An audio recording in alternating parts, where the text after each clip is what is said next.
Arte na Contramão, com apoio cultural, cantor sertanejo raiz, Milton Martins. E o coitelinho não gosta que o botão de rosa cai, ai, ai.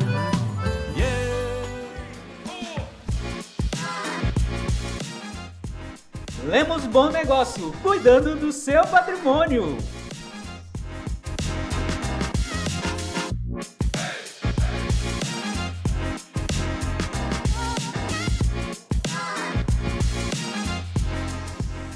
Arte na Contramão, ao vivo, pelas redes sociais e pelo canal do YouTube Nilce Gouveia.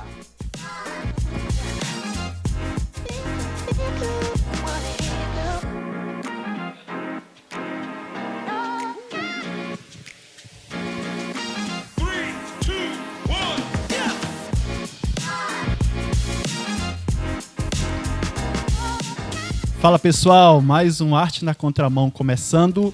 E hoje nós vamos falar sobre a arte e o sentido da vida. Você já parou para pensar? O que é que você acha? A vida é proposital ou ela é ocasional? Ela é ao acaso? Tudo tem um propósito ou nada? Tudo foi por acaso e simplesmente aconteceu e acaba e pronto, sem sentido. A tua vida não tem sentido, a minha vida não tem sentido. E o que é que você acha? Existem os que defendem essa vida criada, a vida como criada, sendo criada, tendo alguém como criador. E existem aqueles que a defendem como sendo algo ocasional. E nosso convidado de hoje, ele vai trazer pra gente, vai esclarecer, na verdade, se a vida é ao acaso ou se ela, na concepção dele, ela é realmente criacional. Então, mas o que nós já temos definido o que é arte, e para falar sobre vida, arte e o sentido da vida, nós precisamos entender o que é arte. Arte é a expressão de um ideal estético através de uma atividade criadora. É um tipo de manifestação humana universal, e essa expressão se dá através das linguagens artísticas que nós falamos no programa passado sobre linguagens artísticas, né? Arquitetura, música, escrita, teatro, dança, pintura e muitas outras. Mas o que será que tem a ver arte com o sentido da vida, por exemplo? Será que a arte é o sentido da vida? A vida se resume à arte? Aquele que faz a arte já cumpriu, já encontrou o sentido da vida? Ou será que tem alguma relação ou não? Então, qual será esse sentido da vida? Há uma frase muito legal do escritor Eugene Peterson que diz o seguinte: fomos criados por Deus, para Deus, portanto, o sentido e a realização da nossa vida devem acontecer no campo da graça. E a gente vai ver se de fato é assim. Mas antes da gente falar com o nosso convidado, já vou chamar o pessoal da produção para saber como é que tá por aí, falar com a Nilce. Oi, Nilce, como é que tá? Como é que tá por aí? O pessoal já apareceu alguém? Já tem convidados aí? Pessoas nos assistindo? Olá, Jânio! Tudo bom aí? Arte na Contramão mandando bem, hein? Essa galera, durante essa semana, quando chegou aí o spoiler para essa galera linda, os internautas, né?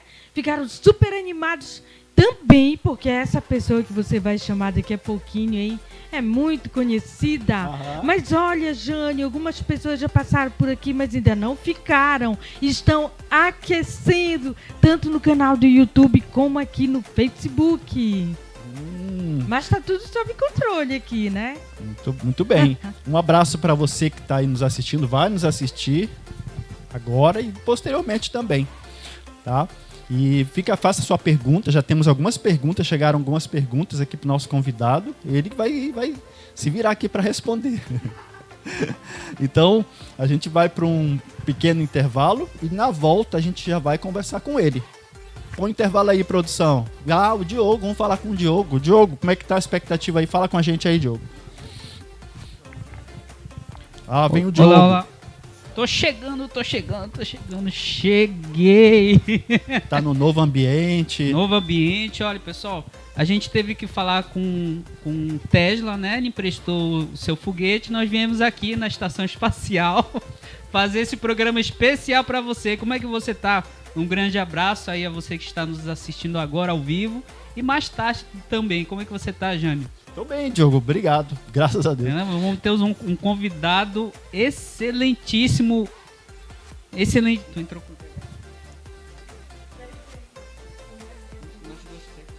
Aí. Convidado excelentíssimo. A nossa nova técnica aqui. É isso aí, não. Cara, sempre tem um começo. E ela é excelente também, a Nilce, hein? E aqui embaixo nós temos o contato da nossa produção aí, né, Diogo? Sim, o contato da nossa produção. Olha com o númerozinho daqui do Rio de Janeiro já, tá?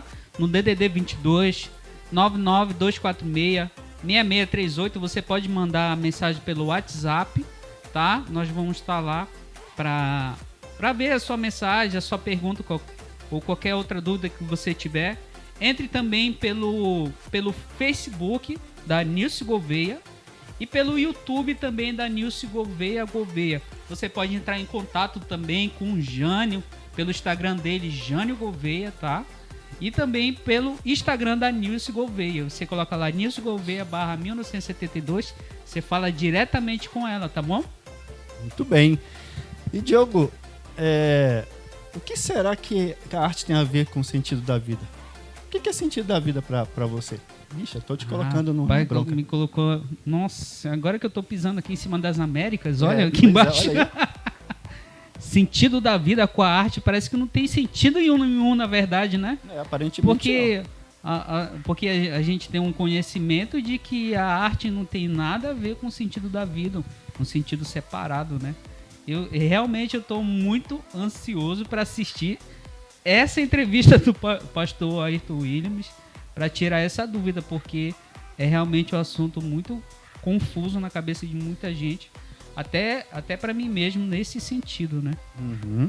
E a descoberta do sentido na vida é algo muito sério, porque muitos, por não encontrarem, por viverem um sentido da vida equivocado, uma ideia equivocada do que seria a vida, acabam não vivendo a vida do jeito que tem que ser vivida, né? Do jeito que ela foi criada, se é que foi criada. E a gente vai ver isso. Pois é, tem essa situação, né, da organização e da desorganização, né? Se foi criado, tem uma organização, mas agora se veio do nada, então você não tem nada a ver com organização e nem nada, né? Verdade. Aí, pra gente aprofundar nisso, é só mesmo na entrevista que vamos ter hoje com o pastor Ayrton Williams. É isso aí. E então, nós vamos para um pequeno intervalo e quando nós voltarmos, a gente já vai voltar com o nosso convidado, né, Diogo? Chama o intervalo Então tá, aí. daqui a pouco com o pastor Ayrton Williams. Eu tô indo aí. 1, 2, 3, 4. Arte na Contramão, com apoio cultural. Agora em Macapá, Metal Print, metalúrgica e design visual. Tudo para fachadas, toldos, grades, estrutura metálicas e muito mais. Entre em contato com Josivan Vaz e com Joanilson Vaz pelo 969-9164-6729 e pelo 99140-9996. Você precisa de um profissional da área da saúde mental em Macapá? Psicóloga Jéssica Ramos Ferreira. Atendimento clínico infantil, adolescente, adulto e idoso. Contato pelo WhatsApp 991027434. A Escola Presbiteriana de Cuiabá tem como missão promover a formação intelectual e emocional com alta capacidade de competitividade de mercado, norteada pelos princípios cristãos, agregando assim valor à sociedade. Através de uma estrutura ampla e confortável, alinhada a um sistema de ensino forte e inovador, conquistou em seus 30 anos de serviço à comunidade cuiabana credibilidade e reconhecimento em seu compromisso com a excelência, tendo a Bíblia como regra de fé e prática. Acreditando que a família é um projeto de Deus, traz em seus resultados o desenvolvimento de pessoas criativas e inovadoras que agregam valor à nossa sociedade. Escola Presbiteriana de Cuiabá, há 30 anos, investindo no que é eterno. 1, 2, 3,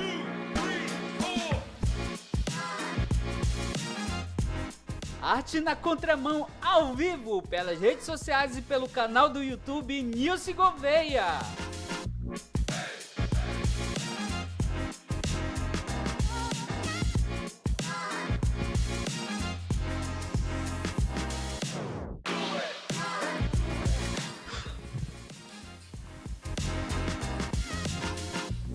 Então, nós retornamos aí, pessoal, do nosso intervalinho rápido, muito rápido, só para tomar uma água. Aliás, eu tomei.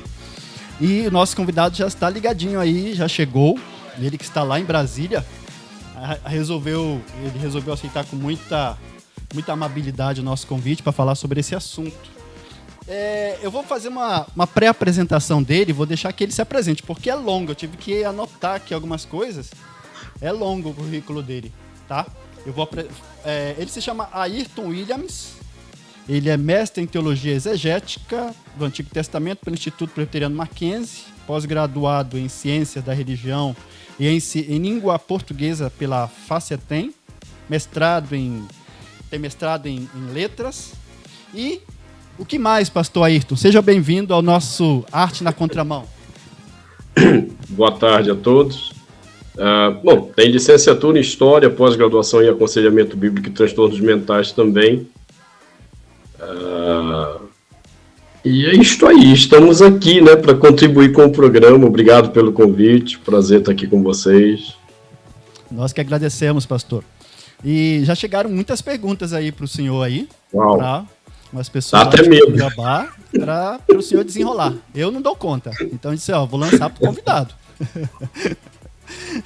Mas assim, já para começar, eu vou chamar aqui o Diogo também, o Diogo, para ele que vai também fazer algumas perguntas pro senhor, né? Tá joia. Quando ele vir, eu já quero deixar aqui uma pergunta pro senhor responder. Existe algum tipo de conexão entre arte e sentido da vida? Muito bem, já é para responder ou aguardar? Pode começar a responder. Legal. Na verdade, existe. Tá? A questão é o viés que se tomará para dar essa resposta. Nós vivemos uma cultura em que a arte ela é entendida como uma expressão das inquietações, na verdade, do coração humano em busca de sentido ou em busca de significado. E aí, nesse sentido, tem sido entendido pela nossa cultura a arte como um instrumento que visa externar a busca desse significado. Isso está muito ligado a um conceito filosófico, que é o conceito filosófico do existencialismo. Talvez muitos já tenham ouvido falar de Jean-Paul Sartre, ou, dentro do meio evangélico, Søren Kierkegaard, que são pessoas que trabalharam com a filosofia existencialista, que trabalhava exatamente com a ideia de que a vida precisa ter algum sentido, e a arte seria uma das formas de instrumentalizar essa busca de sentido. Porém, há uma outra visão para essa questão aí que foi levantada. Porque a visão existencialista, ela parte do princípio evolucionista.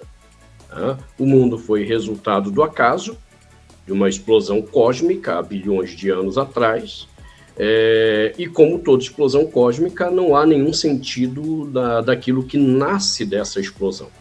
De tal maneira que a própria vida é uma bobagem dentro dessa visão, e aí nós estamos lidando com a bobagem da vida que precisa alcançar algum significado, e a arte, então, visa comunicar alguma forma de significado. Então, essa é a mentalidade predominante. Mas, olha, se eu tomar um outro viés, que é o viés da criação, que a vida ela não é resultado de uma explosão cósmica, que ela não é resultado do acaso. Ora, tudo que é resultado de uma criação, que é como nós temos entendido, à luz da Bíblia, à luz da fé cristã, e à luz de todas as religiões, né? Todas as religiões partem do princípio que o mundo foi obra de uma criação. E a criação, ela traz em si o conceito de propósito, de objetivo. Nesse sentido, a arte não é um instrumento para manifestar formas de significado da vida ou instrumento de manifestar opções de significado para a vida. Nesse sentido, a arte é a manifestação de um sentido que está envolvido na própria vida. Ou seja, ela não é subjetiva, ela é extremamente objetiva. E isso dá todo um significado ao trabalho de grandes artistas, que partem de uma visão criacionista, como também dá significado a grandes artistas que não têm significado nenhum para a própria vida e fazem da arte uma forma de dar sentido, como diria o Cazuza, né, na música dele lá, ideologia, eu quero uma para viver, e a arte era uma das formas ideológicas do Cazuza viver, né? Então, veja, há muita conexão, tudo vai depender do ponto de vista de resposta que nós adotaremos. Uma resposta sob o viés evolucionista, uma resposta sob o viés criacionista. No viés evolucionista, a arte é uma manifestação do instrumento da busca do significado. Na criação, a arte é uma manifestação do significado palpável, claro, que o criador, ou um criador, dependendo da sua religião, ele deu aquilo ali. Uhum. Pastor, no meio evangélico, essa questão dessa visão mais ocasional da vida, ou evolucionista da vida, se encontra no meio evangélico também? Há pessoas evangélicas que acreditam nisso? Sim, com certeza se encontra. Né? Nós temos aí, por exemplo, um grupo chamado de evoteístas, né? Até Dr. Marcos Eberlin, que é um importantíssimo cientista brasileiro, talvez o mais importante cientista brasileiro do ponto de vista de publicações acadêmicas no mundo todo, seus livros recomendados por cientistas que têm prêmio Nobel.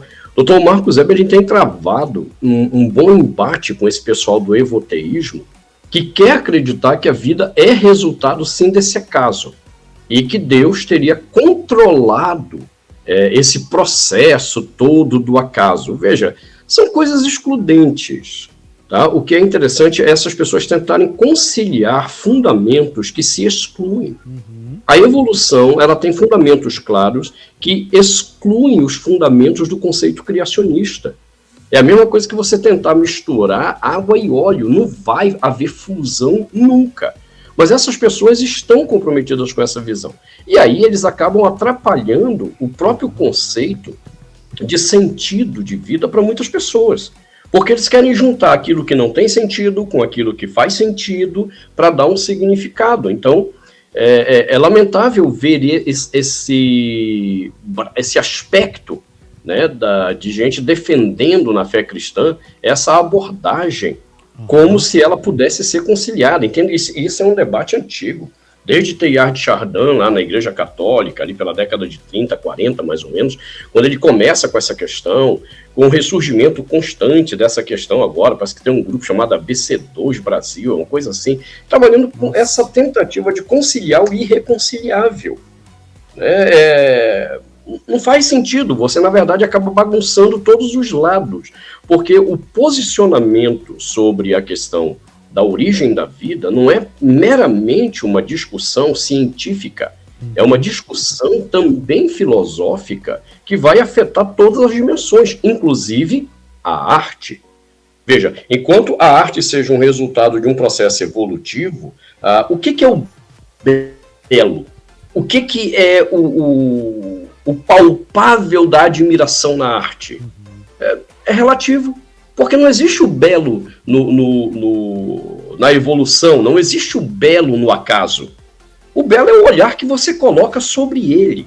Agora, quando você parte de um conceito de criação, não existem padrões muito claros do belo, do estético, né? Então, veja, quando você tenta misturar as coisas, você bagunça tudo. A gente perde referenciais para essa conversa. Pastor, o Diogo tem algumas perguntas aqui que foram enviadas. Uma delas foi da psicóloga Neuvira, né, que é conselheira bíblica também, lá de Cuiabá. Ela fez um pequeno comentário e deixou uma pergunta. O Diogo vai ler aí. Eu vou dar uma lida aqui. E só dando um parênteses no negócio da evolução, parece que a evolução com um paninho de fundo do cristianismo para dizer que sou crente, né? Ok, exatamente. Só para defender que eu sou crente, porque Já tivemos exemplo do lugar de onde viemos, que tem pessoas que acreditam que nós viemos do macaco e são cristãs, né? Pessoas cristãs. Ok. Tá bem assim dizendo aí, Neuvira. A arte faz parte da revelação graciosa geral de Deus a todo ser humano. Ele é o criador da arte e ele é significativa no sentido de que somente o homem reproduz arte. Exemplo, um macaco não. A arte pode ser reproduzida nas mais variadas áreas possíveis. Exemplo, quando se faz um bolo, uma pintura, uma música, construir uma casa, quando se faz uma cirurgia e etc. A arte não tem um fim em si mesmo, é para a glória de Deus. Na verdade, tudo o que fazemos. Uma pessoa pode fazer uma arte bela com excelência, que glorifica a Deus, mesmo que seu pensamento não está naquilo que é puro, justo, perfeito e agradável? Ok, sim, é possível. Existe uma doutrina reformada, inclusive bem defendida pelos reformados, que merece alguns cuidados, tá? Porque ela nasce dentro de um contexto de distorção da fé evangélica. Depois ela passa por uma revisão na figura de Abraham Kuyper, mas mesmo Kuyper continua fazendo confusões nessa doutrina, mas ela não é inválida no seu todo, que é a chamada doutrina da graça comum. Deus dispensou dons a todos os homens, absolutamente a todos os homens. E os dons, eles são, por natureza, espirituais. Há uma confusão, eu até menciono isso no meu livro, Discernindo Dons Espirituais, que há uma confusão que o pessoal faz de criar a ideia de dons espirituais e dons naturais. Não existe isso na Bíblia. Absolutamente todos os dons são espirituais. A questão é que os dons espirituais são criados para voltar-se para Deus e revelar Deus em tudo aquilo que eles fazem, inclusive na arte. Os dons artísticos deveriam refletir o Criador em todas as coisas. Porém, de acordo com a Bíblia, e esse é o nosso referencial de interpretação do mundo, que é aquilo que a gente chama, tanto no debate filosófico como teológico, de cosmovisão, a nossa cosmovisão é uma cosmovisão bíblica, de acordo com a Bíblia nos revela. Então essa Bíblia revela que o homem, por natureza, é um homem caído, afastado de Deus. Ora, como o homem afastado de Deus, não lhe é roubado, ou melhor dizendo, não lhe é tirado os dons que Deus lhe deu. Ele continua tendo os dons, e nesse caso aqui os dons artísticos, ele continua tendo. A questão é que ele não transfere a espiritualidade desse dom para glorificar a Deus. E então ele usa a espiritualidade desse dom para satisfazer a si mesmo como o próprio Deus da arte que ele produz. Então, ele é capaz de produzir boa arte? Sim. Ele é capaz de produzir arte maravilhosa? Sim, porque ele foi dotado por Deus para isso.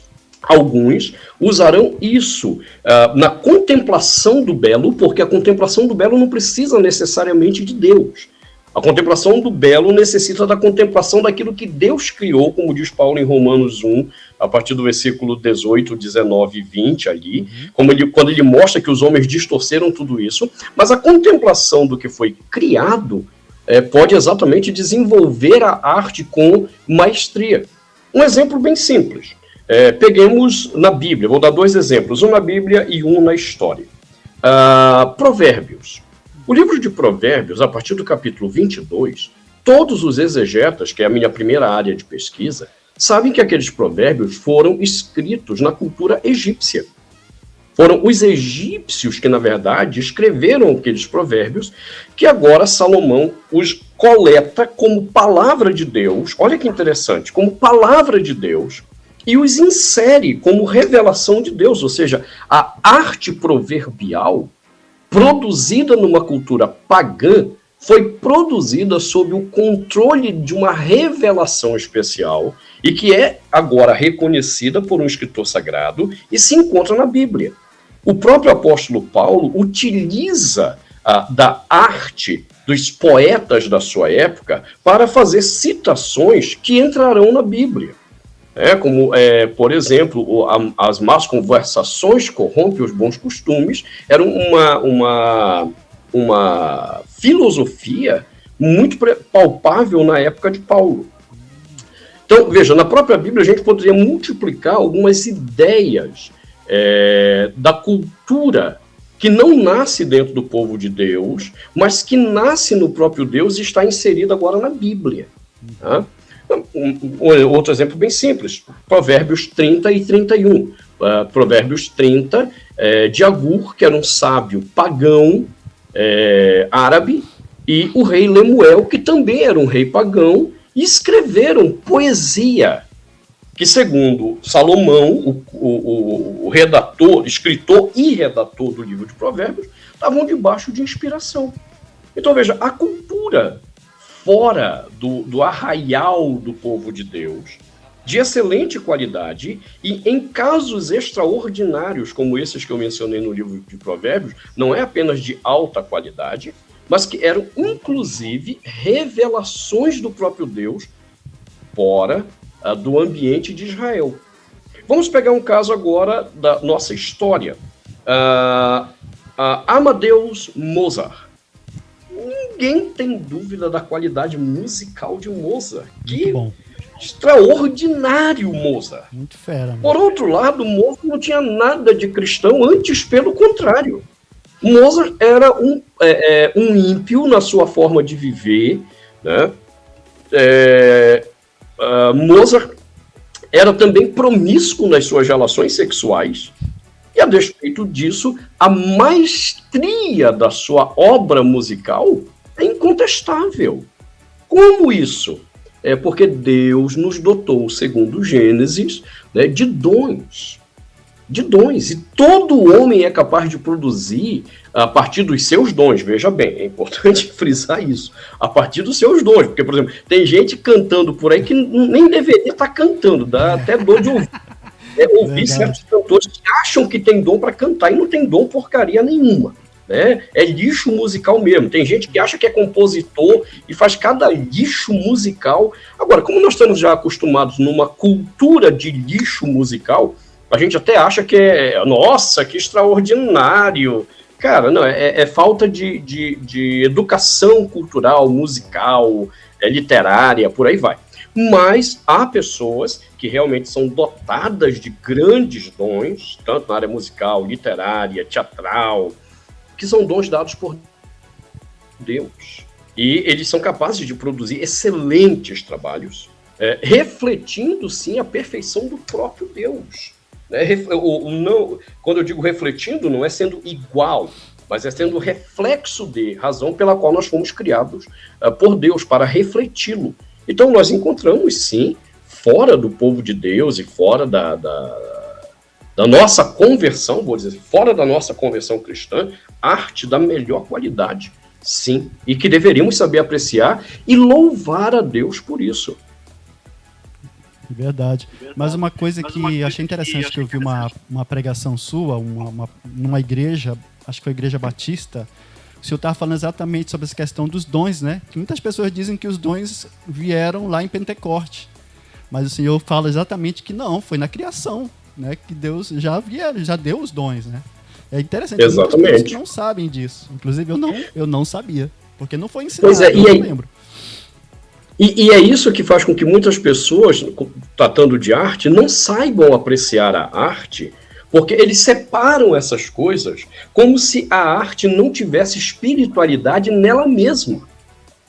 Ora, ela é espiritual por ela mesma. A questão é, essa espiritualidade que a arte produzirá me conduzirá a Deus ou me conduzirá a mim mesmo no meu mundo egoísta, mesquinho, pequeno, aonde ela me levará?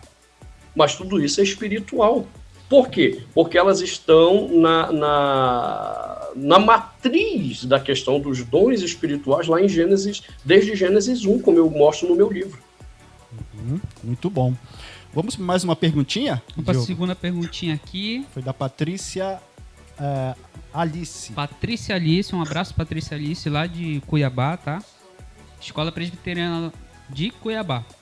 Ela diz assim: sabemos que a nossa esperança é o sentido da nossa vida, encontramos apenas em Deus, em Jesus. Cristo é a verdadeira vida. Viver uma vida confiante em Cristo é o melhor que uma pessoa pode ter. Aí sim a vida tem sentido. A falta de Jesus leva muitas pessoas a procurar felicidade em coisas, dinheiro, sexo, etc. Estamos vivendo dias maus, dias tensos, pessoas estão fazendo loucuras. O que o Senhor pode nos aconselhar para que possamos orientar pessoas que estão perdidas assim? Ok, então primeiro deixa eu mandar um abraço para a Neuvira, né, que eu acabei não mencionando. Neuvira, obrigado pela tua pergunta. E a professora Patrícia também, que trabalha ali na Escola Presbiteriana de Cuiabá. Se eu não estiver enganado, ela trabalha exatamente com essa área de arte lá. Patrícia, veja, uma das questões chaves, né, eu tenho me deparado há anos como conselheiro bíblico, como pastor, como amigo de pessoas, é exatamente o problema do sentido da vida.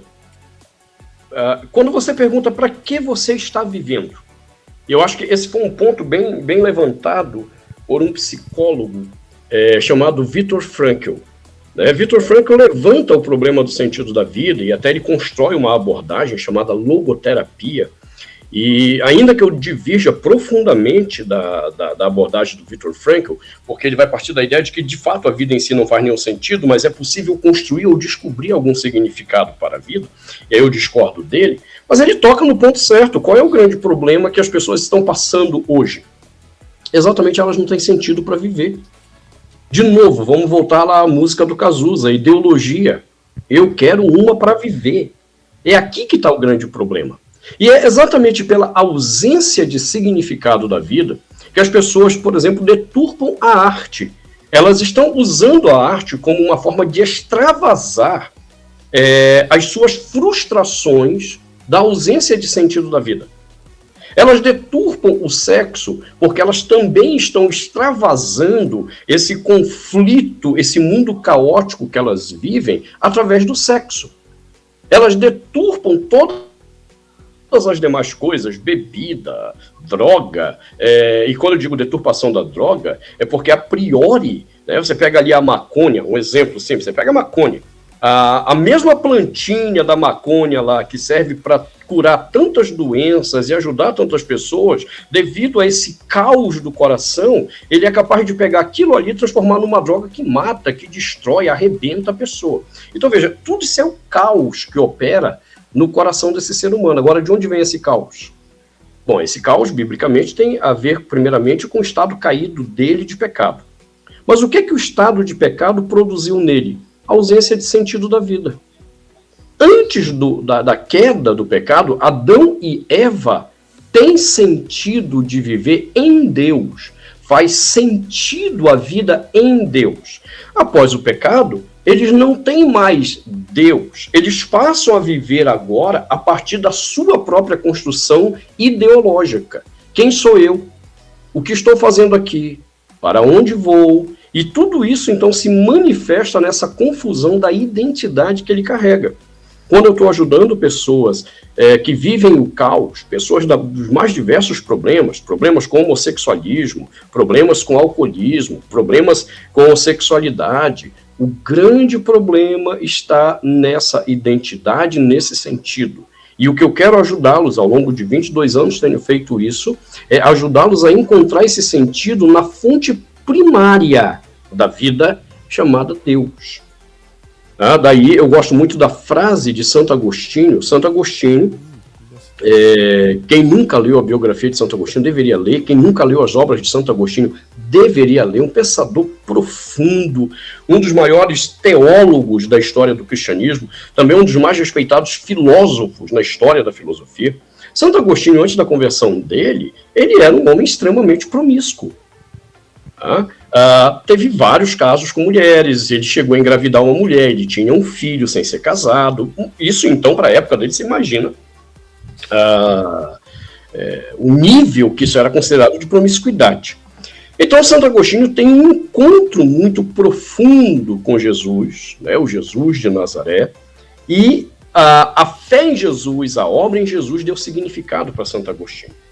E quando ele vai escrever uma oração chamada Confissões, ele coloca uma frase que, para mim, norteia toda essa questão do problema do sentido da vida na ausência de Deus, quando Santo Agostinho diz logo no início da oração, ele diz assim: Senhor, tu nos fizestes para ti mesmo, e a nossa vida só estará em paz quando descansar em ti. Veja, é aqui que está o grande problema. Enquanto eu não estou em Deus, eu não estou em paz.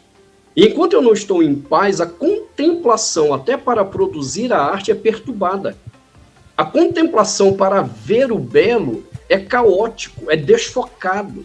Agora, quando eu estou em Deus e a paz, eu consigo contemplar a beleza desse Deus em tudo aquilo que ele fez, e a arte é resultado da expressão do sentido, não da busca de um sentido.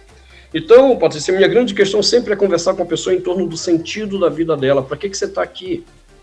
E deixa eu tentar te ajudar e te dar uma outra forma de pensar. Vamos à Bíblia ver como Deus criou tudo. E qual o sentido que ele tinha proposto.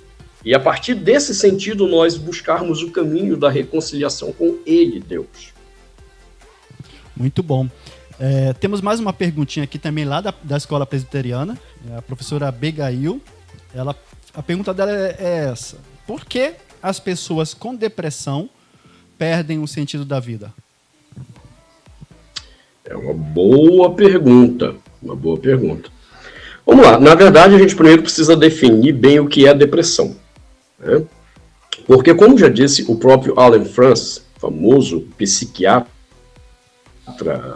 no mundo, de acordo com a revista Forbes, o mais poderoso, powerful man, o homem mais poderoso do mundo na área da psiquiatria, segundo a Forbes, o Alan France fala no livro dele, Definindo o Normal, que inclusive está em português esse livro aí, que tem havido muita confusão do que é depressão. As pessoas estão confundindo depressão com tristeza profunda.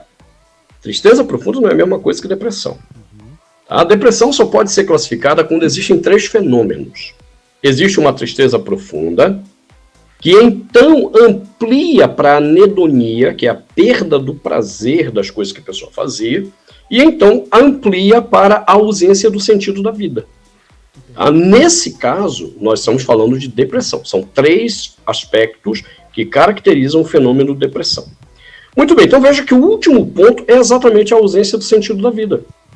Ora, a depressão ela está totalmente associada a essa ideia, porque a pessoa ela construiu o sentido da vida dela em torno de perspectivas do mundo vigente, do mundo presente, ou do, como diria um termo técnico em filosofia, do Zeitgeist.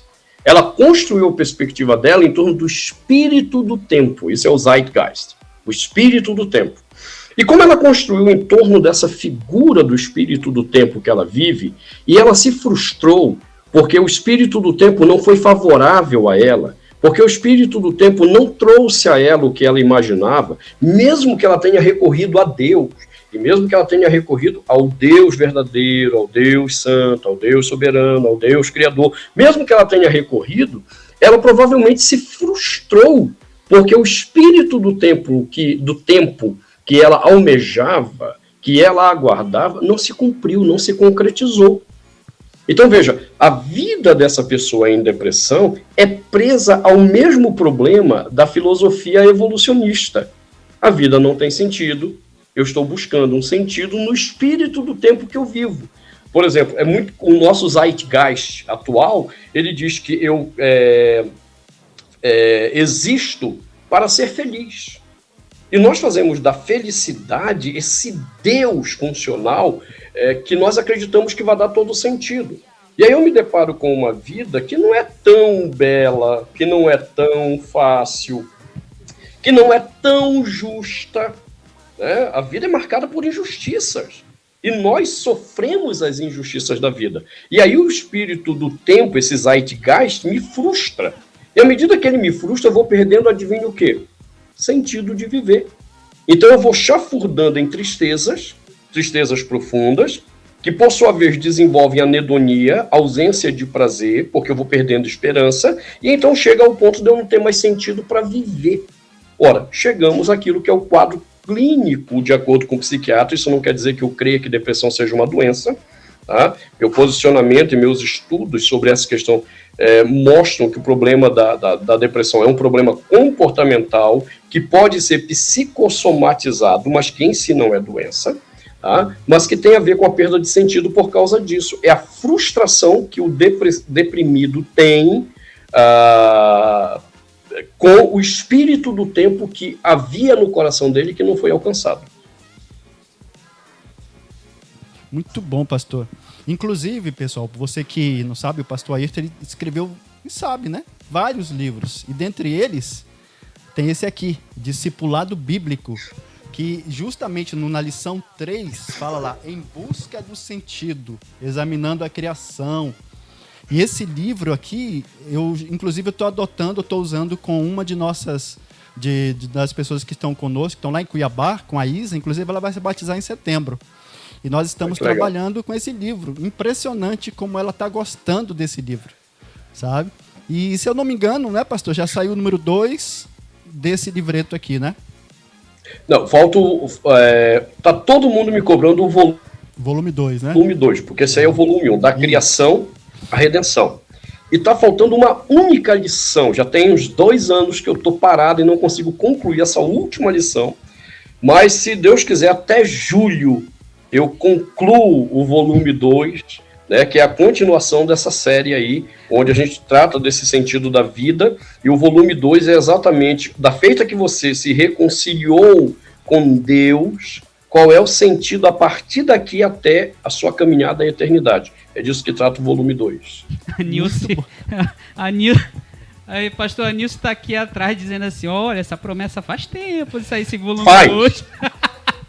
Não, o pior é que aproveitando é que realmente... Ela saiu da escola e não chegou esse livro. Esse material foi usado aí na Escola Presbiteriana de Cuiabá, tem sido usado em vários lugares no Brasil. Sim, já está na terceira edição dele, né, e já está esgotando a terceira edição, graças a Deus. E aí todo mundo está esperando o volume 2, e realmente é falta de tempo. São muitas viagens, muitas atividades, que eu sou aquele cara que precisa da madrugada, silêncio absoluto, para eu poder me concentrar, para poder escrever, né? Então eu tenho tido dificuldade, mas esse ano eu estou num acordo com a minha equipe pastoral aqui em Brasília para poder terminar alguns textos, alguns livros, inclusive esse volume 2 aí.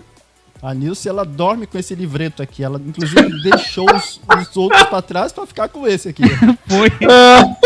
Mas olha, pessoal, vocês que estão assistindo, esse livro, por exemplo, em Cuiabá, teve uma repercussão muito boa, principalmente com os alunos. A Nilce trazia testemunho de pessoas, de crianças que... Porque quando a gente conflita com a verdade, a pessoa entra num conflito em si, né? Mas ela vai pro conflito da verdade, ela vai indo para a verdade. A repercussão foi tão boa que as crianças, nossa, você via que elas estavam entrando, perguntavam para a Nilce, queriam estudar mais. É verdade isso? É não sei o quê. Então elas estavam cada vez mais sendo instigadas a buscar a verdade através desse livreto aqui. E é interessante que a Isa, né, que é a pessoa que está estudando, ela é adolescente, né, amor? Tem de acho que 17 anos. 16 anos, e ela, na última conversa que nós tivemos, nosso último encontro, que eu estou fazendo online, né, ela me perguntou, pastor, como é que eu faço para evangelizar, para falar para uma amiga de Jesus? Eu fiquei tão emocionado com isso, caramba, cara, olha como é que é o evangelho, como é que é poderoso o evangelho. E aí eu passei algumas orientações e começamos a trabalhar com esse livreto. Mas assim... Legal, obrigado pelo testemunho. Poxa, tem alguma outra pergunta, produção? Aí?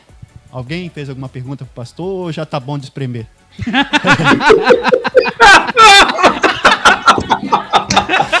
Uma gargalhada.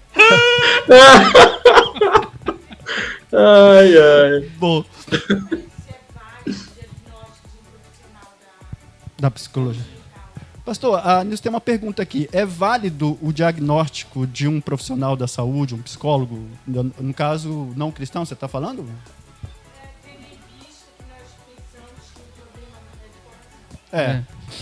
Tendo em vista que o problema é que nós acreditamos que o problema é do coração, né? Ok. Tá, deixa eu fazer uma observação aqui, que é muito importante esse aspecto. De acordo com as pesquisas com toda certeza, do mais importante pesquisador na atualidade de doenças mentais, autor já de 13, 14 livros, Dr. Daniel Berger, toda essa confusão de doenças mentais, transtornos mentais, nascem por causa do trabalho de um médico chamado Emil Kraepelin. Emil Kraepelin que vai sistematizar, organizar a ideia do que é transtorno mental, na época chamados de doenças mentais. E o Kraepelin, para poder dar validade ao que ele vai dizer, ele pega aquilo que são doenças reais do cérebro, veja, essa frase é muito importante, do cérebro, e mistura com aquilo que é transtorno mental. Então, veja, ele pega, por exemplo, na época dele, já era conhecido alguns claros sintomas e exames claros de Alzheimer. Ele pega casos de demência, que são casos concretos de doenças do cérebro.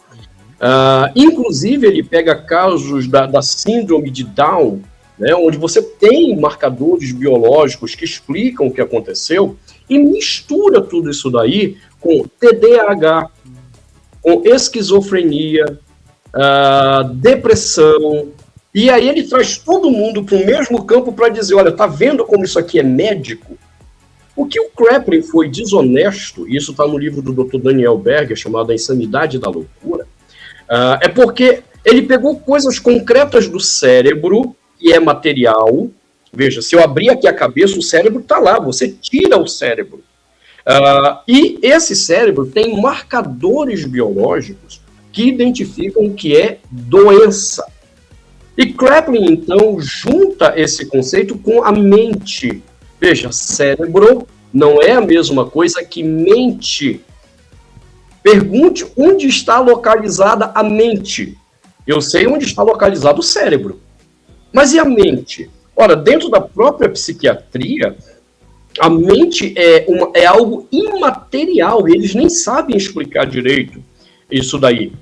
Me permita, então, sugerir um outro livro de um famoso psiquiatra, presidente da Associação Americana de Psiquiatria, Jeffrey Lieberman, A História da Psiquiatria, e o Lieberman vai dizer, olha, nós não sabemos de fato o que é a mente, onde está a mente, e ele chega a dizer no livro dele que um psiquiatra, nesse caso, trabalha quase que como um xamã, né, um pajé, um curandeiro. Ele usa essas expressões todas que eu estou usando, xamã, pajé, curandeiro, porque ele não sabe exatamente o que é o objetivo naquela doença. Agora, olha que interessante, ele continua chamando de doença.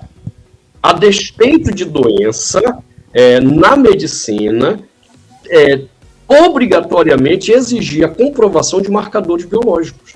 Aí eu vou à depressão, vou ao TDAH, por exemplo, tenho falado para professores sobre TDAH, eu vou a essas pseudodoenças e pergunto, cadê o marcador biológico? E aí o primeiro problema não tem marcador biológico porque a mente não é um objeto material, ela é imaterial, então não dá para verificar. A partir daí eu estou lidando com o que é imaterial, e aí interessante que eu vou à Bíblia, e a Bíblia usa para o termo mente a mesma palavra que coração. Coração e mente na Bíblia são a mesma coisa. Então, esses diagnósticos que nós recebemos aí, eles precisam ser questionados. É diagnóstico a partir do quê? De marcadores biológicos concretos identificáveis no cérebro, ou são diagnósticos que rotulam o comportamento de alguém como doença. São rótulos ou são doenças de fato? Então, quando você pega uma gama desses daí, TDAH, depressão, síndrome do pânico, a própria esquizofrenia, o Dr. Daniel Berger está terminando de publicar um livro, sai agora em julho, e nós vamos fazer um grande esforço para publicar até setembro, que é quando ele vai estar conosco aqui na CEPI, para um colóquio médico sobre doenças mentais. Ele está escrevendo um livro sobre a esquizofrenia, umas 800 páginas, mostrando por A mais B o que os últimos estudos neurológicos demonstraram, que a esquizofrenia não é doença, é um problema psicossomático. Tá? Então, nesse caso aí, Nilson, quem trabalha com criança, ou pais ou educadores, no caso, pastores, tem que tomar cuidado. Nós estamos falando do quê? Doença de fato que pode ser demonstrada neurologicamente por marcadores biológicos, hoje nós estamos falando de rótulos comportamentais que psiquiatras e mesmo neurologistas neófitos naquilo que fazem estão rotulando como doença. O que nós estamos falando? Nós temos que separar, porque foi exatamente por não separar essas questões que Emil Kraepelin conseguiu enganar o mundo todo com pseudodoenças. Muito bom, pastor. Bom, a produção está avisando que nosso tempo se foi, não né, estou ouvindo. dona Nilce? Alô, não está ouvindo, pastor? Cortou o som. Oi, tá ouvindo agora, pastor? Tá ouvindo? Eu acho que vocês estão me ouvindo, mas eu não estou conseguindo receber de vocês o retorno. O áudio? Deixa eu só verificar aqui, só um instante. Tá. Querem chamar de novo? Não, ele vai ver rapidão. Só um instante aqui. Só um momentinho, pastor, que ele vai... Ok, ouvi. Ouviu? Ah, tá. Ok. A produção Isso aí. está nos avisando que nosso tempo já Cortando. foi. Cortando. Tá Tá cortando, deve né? ser a internet, eu Tem acho. alguma coisa aí no som. Mas... Deve ser- É... Aí, Alô, tá saindo oi, agora? Oi, tá saindo agora, pastor? Tá saindo? Oi. Tá saindo, pastor?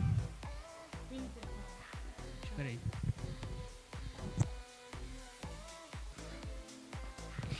Pois é, pessoal, o nosso assunto hoje foi bem interessante, né, com o pastor Ayrton, e tivemos esse probleminha. Tá ouvindo, pastor, agora? Ah, ótimo. A internet tinha caído. Nós queremos, assim, nosso tempo se foi, né? Nós queríamos agradecer o tempo do pastor por ter mais uma vez aceitado o nosso convite para falar sobre um assunto tão importante, tão relevante e às vezes tão confuso, porque as pessoas têm deixado de se voltar para a Bíblia. Pastor, então, eu queria que o senhor deixasse as suas últimas considerações, lembrando que amanhã é Páscoa, né? Comemorado a Páscoa. Deixar essas suas considerações e quero agradecer ao público também antes, que estavam por aí, que assistiram, que vão assistir. Tá? Muito obrigado pela sua participação. Pastor, a palavra é sua. Obrigado. Primeiro, mais uma vez, minha gratidão pelo convite para estar aqui com vocês, falando desse assunto, né, tão pouco tratado na igreja, que é a questão da arte, e que tem, infelizmente, para muitas igrejas, sido uma pedra de tropeço. Porque por não conhecerem esse sentido da arte e, consequentemente, a sacralidade da arte, acabam produzindo uma arte mundana dentro da igreja, como se aquilo fosse, de fato, algo que glorificasse a Deus, e não o é. Né? Então, porque a igreja abandonou esse tipo de assunto, nós vimos a arte na própria igreja ser deturpada, empobrecer. A arte sacra, ela é pobre hoje, né?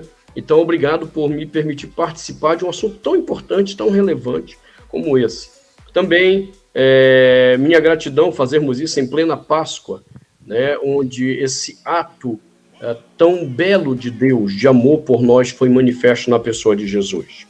Esse ato que já foi representado de diversas formas em quadros, músicas, mostrando a grandeza, ainda que a grandeza por trás de um grande sofrimento que o nosso Senhor Jesus teve que tomar para si, a fim de nos trazer salvação e reconciliação.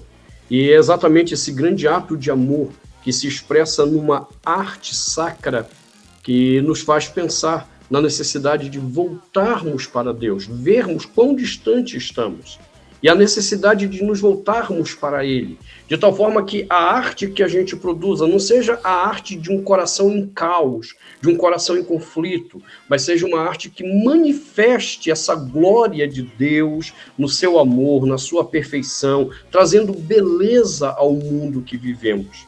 Então, que esse tempo de Páscoa seja um tempo de reflexão, de reconciliação para os corações que se encontram em caos, precisando da paz que Cristo nos deu no Calvário. Obrigado, viu? Muito bem, muito obrigado, pastor. Vai ter um evento, o Diogo vai colocar aí.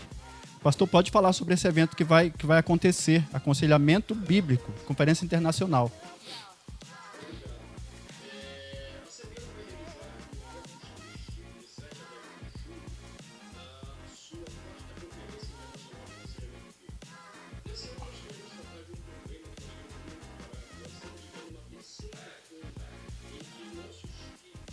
Filhos evangélicos, cristãos, estão se perdendo. Na primeira onda, eles estavam indo para a universidade e abandonando a fé por causa do que viu na universidade. Na segunda onda, eles abandonaram a fé e começaram muitos a se tornarem homossexuais. E nessa terceira onda, eles não só estão abandonando a fé, muitos estão se tornando homossexuais, como aumentou absurdamente o número dos que estão se convertendo à Umbanda.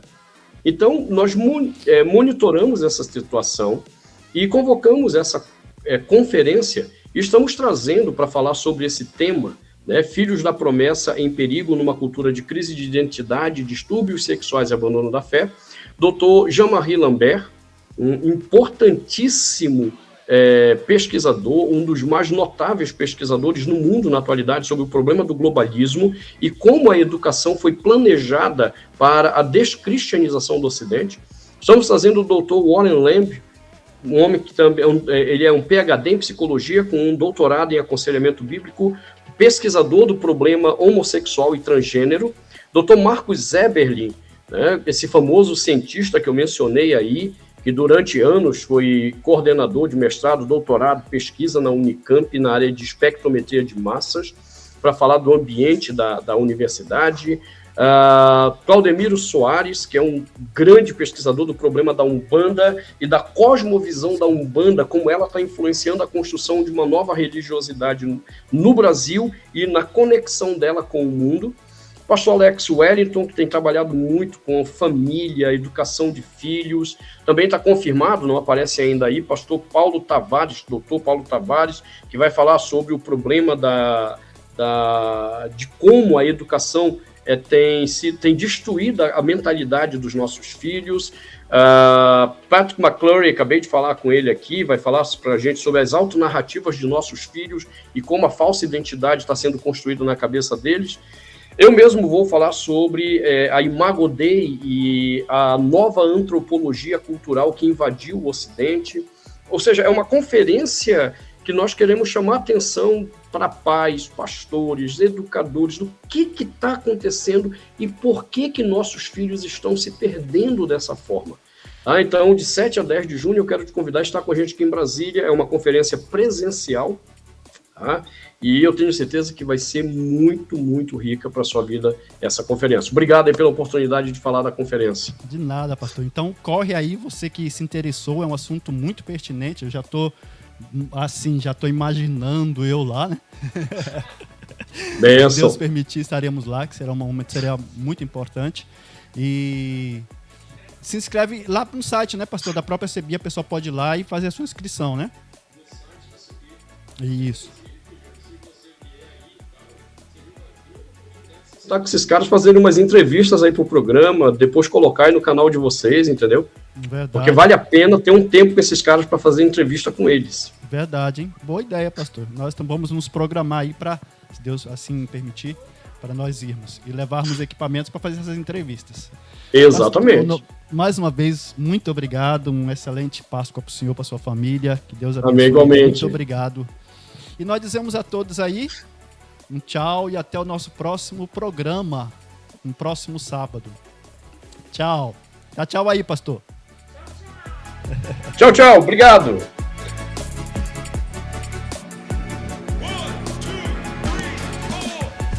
Arte na Contramão, com apoio cultural.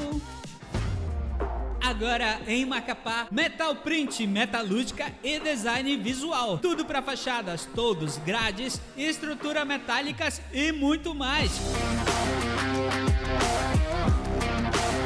Entre em contato com Josivan Vaz e com Joanilson Vaz pelo 969-9164-6729 e pelo 99140-9996. Você precisa de um profissional da área da saúde mental em Macapá? Psicóloga Jéssica Ramos Ferreira. Atendimento clínico infantil, adolescente, adulto e idoso. Contato pelo WhatsApp 991027434. A Escola Presbiteriana de Cuiabá tem como missão promover a formação intelectual e emocional com alta capacidade de competitividade de mercado, norteada pelos princípios cristãos, agregando assim valor à sociedade. Através de uma estrutura ampla e confortável, alinhada a um sistema de ensino forte e inovador, conquistou em seus 30 anos de serviço à comunidade cuiabana credibilidade e reconhecimento em seu compromisso com a excelência, tendo a Bíblia como regra de fé e prática. Acreditando que a família é um projeto de Deus, traz em seus resultados o desenvolvimento de pessoas criativas e inovadoras que agregam valor à nossa sociedade. Escola Presbiteriana de Cuiabá, há 30 anos, investindo no que é eterno.